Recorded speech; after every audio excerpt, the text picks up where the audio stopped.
Assalamualaikum warahmatullahi wabarakatuh. Alhamdulillahi rabbil alamin. Allahumma salli ala sayyidina Muhammad wa ala ali sayyidina Muhammad.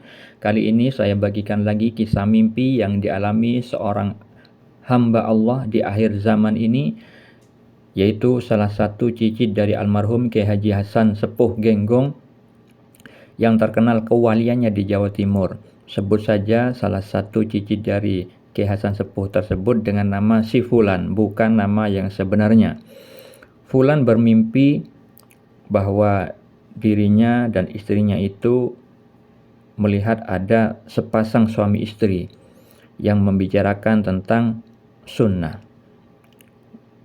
Fulan di dalam mimpi itu melihat bahwa sepasang suami istri itu sepertinya terlalu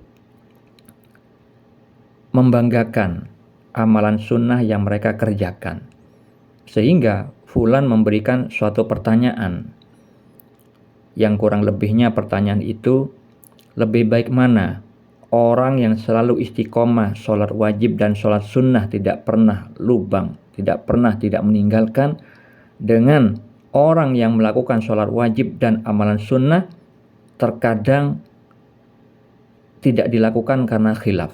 Itu lebih baik mana? Kemudian sepasang suami istri itu terdiam, tidak bisa menjawab. Fulan tersenyum kepada mereka, dan istri Fulan juga melihat bahwa pasangan suami istri itu tidak bisa menjawabnya.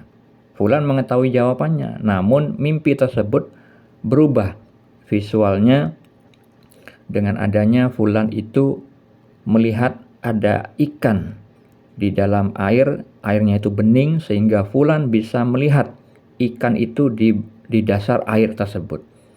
Di situ juga ada anak si Fulan yang masih kecil, yang umurnya sekitar 8 tahunan bersamanya. Lalu ikan yang nampak jelas oleh Fulan tersebut ditusuk dengan seperti bambu begitu.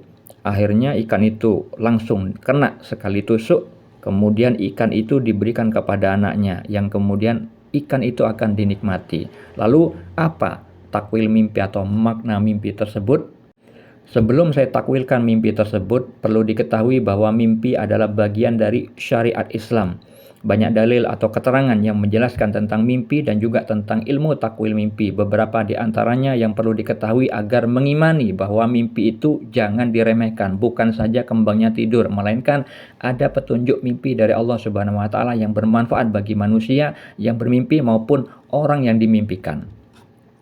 Beberapa dalil di antaranya di dalam Al-Qur'an pada surat Yusuf ayat 6, ayat 21 dan ayat 101, Allah Subhanahu wa taala berfirman bahwa Nabi Yusuf alaihissalam itu diberikan pengajaran sebagian ilmu takwil mimpi, ilmu memaknai mimpi. Jadi ilmu memaknai mimpi itu bukan didapat dari belajar, bukan dari membaca buku tafsir, bukan membaca buku, tetapi ilmu laduni, salah satu bagian ilmu laduni yang didapat dari Allah Subhanahu wa taala karena karunia dan rahmat Allah Subhanahu wa taala. Di dalam surat Yusuf banyak terdapat kisah mimpi yang dialami Nabi Yusuf alaihissalam, dialami Raja Mesir, dialami dua orang tahanan yang dulunya pernah satu penjara bersama Nabi Yusuf alaihissalam, yaitu mimpi tentang takdir. Di dalam surat As-Saffat ayat 102, mimpi yang dialami Nabi Ibrahim alaihissalam terkait dengan sejarah hari raya Idul Adha, hari raya kurban. Di dalam surat Al-Anfal ayat 43, mimpi yang dialami Nabi Muhammad terkait dengan perang Badar. Surat Al-Fat ayat 27, mimpi yang dialami Nabi Muhammad terkait dengan takdir. Allah ingin membuktikan bahwa mimpi yang dialami Nabi Muhammad itu akan menjadi kenyataan sebagaimana visual mimpinya. Di dalam hadis riwayat Al-Bukhari dari Aisyah radhiyallahu anha, Ummul Mukminin radhiyallahu anha, ia berkata, wahyu yang pertama diturunkan kepada Rasulullah SAW adalah mimpi yang benar dalam tidur. Beliau tidak melihat dalam mimpi kecuali datang seperti fajar subuh. Jadi wahyu pertama kali diterima Nabi Muhammad itu berupa mimpi yang benar dalam tidur.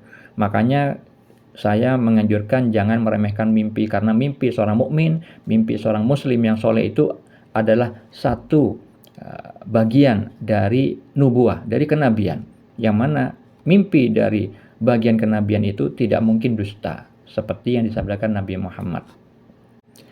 Di dalam hadis riwayat Muslim, beliau bersabda, mimpi baik yang merupakan kabar gembira dari Allah, mimpi karena bawaan pikiran seseorang ketika terjaga, dan mimpi menyedihkan yang datang dari setan. Jika kalian mimpi sesuatu yang tak kalian senangi, maka jangan kalian ceritakan pada siapapun, berdirilah dan sholatlah. Jadi mimpi itu ada 3, mimpi kabar gembira, mimpi baik maksudnya mimpi petunjuk dari Allah, mimpi yang terjadi karena pikiran seseorang ketika terjaga, sering memikirkan sesuatu akhirnya terbawa mimpi, itu tidak ada takwilnya. Mimpi menjadikan dari setan juga tidak ada takwilnya.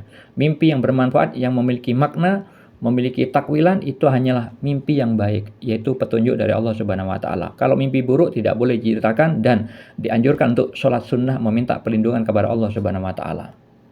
Lalu mengenai takwil mimpi atau makna mimpi yang tadi saya ceritakan, fulan itu sedang memberikan pengajaran kepada sepasang suami istri itu yang terlalu membanggakan amalnya. Hal ini terkait dengan pernyataan Sultanul Aulia Syekh Abdul Qadir Al-Jilani, bahwa beliau itu menganjurkan bersungguh-sungguh untuk beramal, namun jangan bersandar kepada amal. Kalau orang bersandar kepada amal, maka dia disebut orang sombong dan tertipu. Maksudnya adalah kemampuan beramalnya seseorang itu adalah karunia dan rahmat dari Allah, bukan dari kemampuan dirinya sendiri. Oleh karena itu, ingatlah makna kalimat dari la haula wala quwata illa billah, tiada daya dan upaya tanpa rahmat Allah.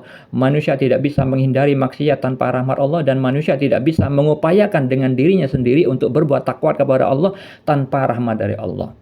Nah, kalau misalkan orang bersandar kepada amal, akhirnya nanti terjadi sebagaimana Nabi Muhammad SAW terkait dengan dosa ujub, dosa bangga diri. Kalau misalkan seseorang tidak pernah melakukan dosa, maka akan terjerumus kepada ujub. Jadi bangga diri, sedangkan bangga diri itu akan menghapuskan amal.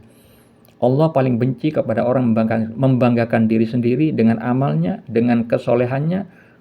Kesombongan sebiji sawi Allah hukumi dengan neraka. Jadi yang perlu diketahui bahwa orang beramal wajib, misalkan melakukan perintah Allah yang diwajibkan dan mengamalkan sunnah, itu baik kalau di hatinya mengetahui bahwa itu adalah karunia dan rahmat dari Allah, sebagaimana Nabi Muhammad SAW bersabda bahwa tidak ada amalan seseorang itu yang bisa memasukkan surga. Bahkan Rasulullah sendiri, beliau mengatakan itu karena karunia dan rahmat dari Allah Subhanahu wa taala. Hal ini terkait dengan surah An-Nisa ayat 79, bahwa apapun kebaikan yang kita terima itu adalah dari sisi Allah, sedangkan keburukan yang menimpa kita itu adalah karena kesalahan diri kita sendiri. Nah, jadi fulan itu ingin mengajarkan tentang hakikat atau kebenaran hakiki orang itu mampu beramal. Makanya beliau itu mempertanyakan seperti itu, namun suami istri itu tidak bisa menjawabnya. Kemudian beralih pada visual, fulan melihat ikan di bawah laut, di bawah air, jelas dan bisa menangkapnya dengan mudah dan diberikan kepada anaknya. Itu bermakna bahwa terkait dengan mimpi yang visual pertama, tentang pertanyaan kepada sepasang suami istri itu, tentang kebenaran hakiki, ilmu hakikat. Nah, fulan itu menangkap ikan, maksudnya Allah memberikan, bermakna Allah itu memberikan karunia dan rahmat Allah, bahwa fulan itu ditakdirkan memahami ilmu hakikat, ilmu kebenaran hakiki. Ikan di dalam air yang bening itu adalah simbol perwakilan adanya rizki berupa ilmu hakikat, memahami ilmu hakikat kepada si fulan. Karena hal itu terkait dengan sabda Nabi, hadis riwayat Abu Daud. Sesungguhnya orang yang berilmu dimintai ampun oleh setiap penduduk langit dan bumi, sampai pun ikan yang berada dalam air. Nah, sebelumnya juga fulan pernah bermimpi ada ikan besar sebesar manusia berjalan layaknya manusia, terhormat kepada si fulan. Nah, begitu juga ikan di dalam mimpi yang tadi. Fulan diberi petunjuk bahwa fulan diberikan kemampuan memahami ilmu hakikat, yang mana visualnya itu diwakili dengan air yang bening, dan fulan tembus melihat air ke bawah dan mampu menangkapnya, dan anaknya itu diberikan. Nah, itu juga bermakna bahwa nanti pada takdir ke depan itu anaknya akan dimampukan oleh Allah memahami ilmu hakikat seperti hanya fulan. Dan di mimpi yang sebelumnya, anak yang balita itu dulu itu mau diajak oleh si fulan menuju ke air, namun karena usia yang belum cukup maka dia terhanyut. Nah, seperti itulah makna mimpi yang saya ceritakan tadi. Assalamualaikum.